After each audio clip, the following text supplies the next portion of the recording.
Right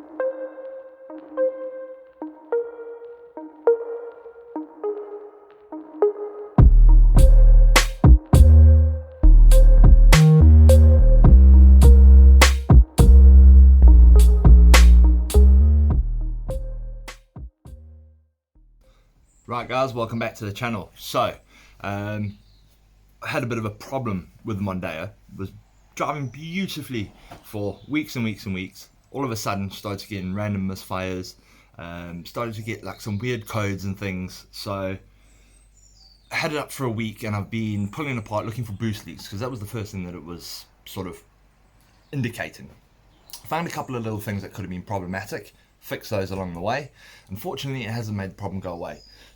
So after a bunch of logging, it looks like the Volvo in-tank pump that I've used with the all-wheel drive conversion has failed. It looks like it's going weak. Basically, at idle it does the right amount of pressure, but as soon as you're in boost, the pressure just steps down. The fuel rail pressure just keeps stepping down. It goes all the way down to like 16 psi when it should be pretty much 60 psi. So yeah, definitely a problem there. Basically, I've actually had the tank off in the last few days and put it back in without checking that, well, there was obviously no way to check it without logging. So unfortunately, I have to do the job over again. Didn't film any of that because I thought it would be a nice, simple, easy thing, but turned out to be a lot more of a pain, pretty much. So what we're going to be doing today is putting the old Mondeo up on stands, dropping off the exhaust, dropping off the prop shaft, and then tank out, pull the tank out, got the Mondeo pump over there. Basically going to have the two together, and I'm going to see if I can put the actual Mondeo pump in the Volvo sender unit. So the sender unit is a bit different, it fits this tank a bit better. The float and the pickup slightly different. Who knows, by the time I get there it might actually just be a clogged filter or something. Who knows? So it is a bit up in the air. There's definitely something stopping the fuel getting to the right pressure, so it's not keeping fuel and it's actually misfiring and it's running lean. So it's a really bad condition. So yeah, time to get stuck into this today.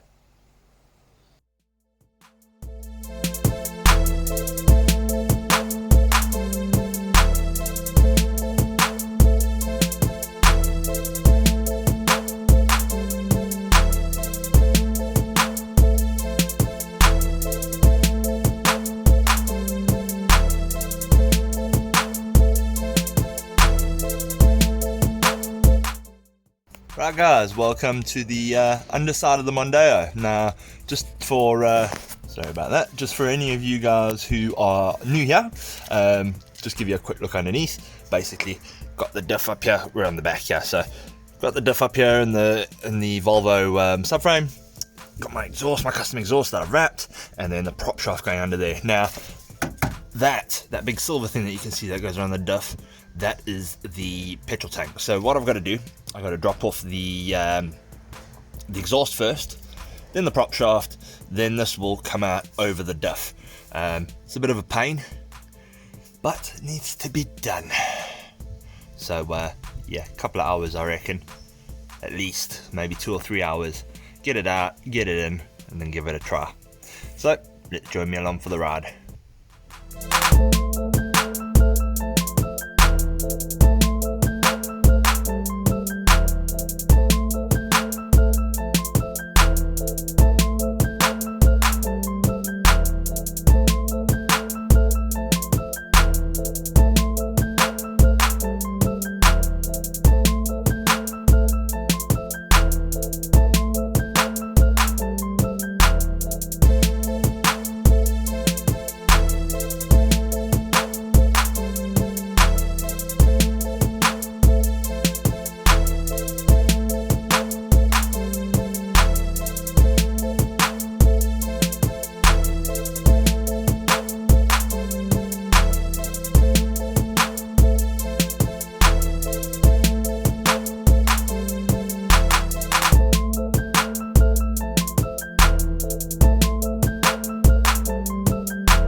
Okay guys, so there's the Volvo pump, here's the old Mondeo pump. Now, what I'm actually looking at is this little gubbins inside of here, these two. They actually have the same markings on them, and they look exactly the same. Besides, obviously, the pipings just run slightly different on these. But what I'm going to do is I'm going to pull that one out of here and put it into here, because I'm thinking that pump might have pulled some crap through it or something like that. So, give that a try, and then get everything back up, I guess. And hope to hell that it's fixed my problem.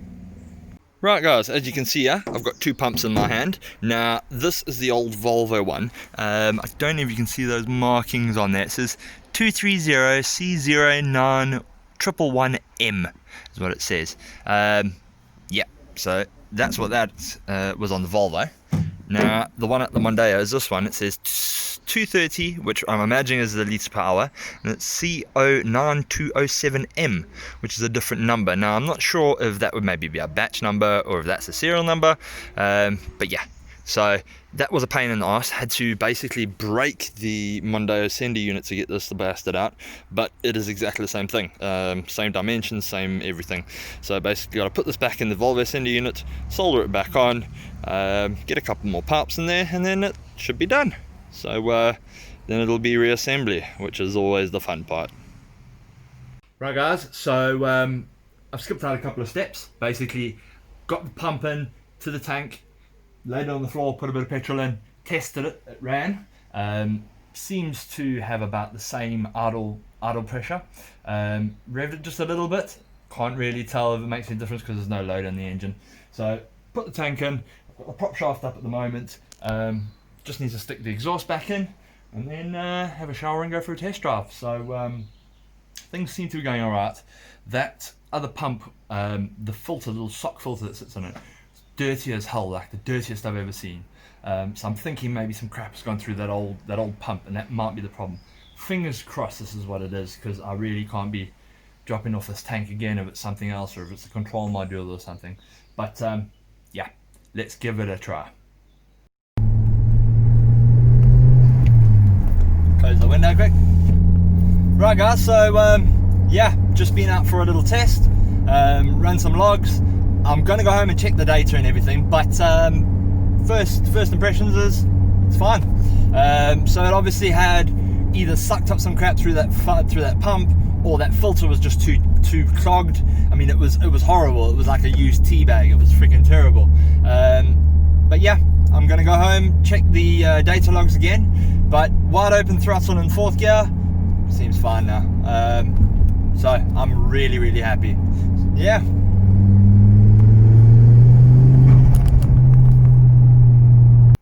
Alright guys, so I've just gotten back from a test. Car's running much better. Ran some more logs, did a full wide open throttle 3rd and 4th gear pull, and the AFRs and the fuel pressure are looking right now. That first run I did earlier, it was looking a little bit lean towards the top, but I think the ECU just had to relearn, or maybe it might have even been torque just being weird, because I think the when you've got GPS being logged at the same time, it slows it all down. But anyway, but things are looking good. For I'm just glad I can end this on a high note. I really didn't know if that was a problem.